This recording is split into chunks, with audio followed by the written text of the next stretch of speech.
शनी महाराजांचं दर्शन घ्यायची इच्छा आहे, पण शनी शिंगणापूरला जाणं काही शक्य होत नाही. काळजी करू नका, कल्याणपासून फक्त 15 किलोमीटर अंतरावर आहे प्रति शनी शिंगणापूर. नमस्कार, मी दिनेश. मागच्या रीलमध्ये कल्याणच्या नेवाळी पाड्यातल्या नव्याने निर्माण झालेल्या राधाकृष्णांच्या मंदिरात दर्शन घेतलेलं. तिथून निघून आता 3 किलोमीटर अंतरावर असलेल्या शनी मंदिरात दर्शन करायला निघालो. सूर्य आता मावळतीला आलाय.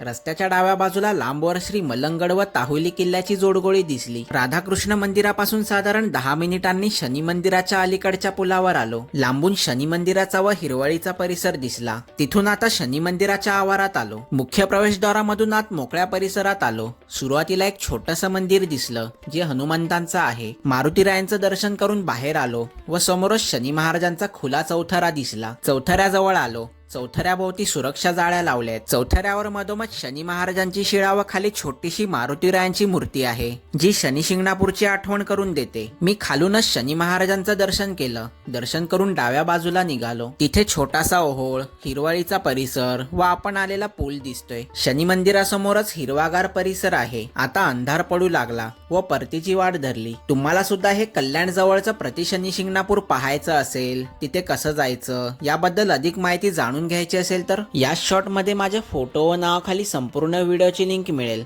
ती क्लिक करून व्हिडिओ नक्की पहा.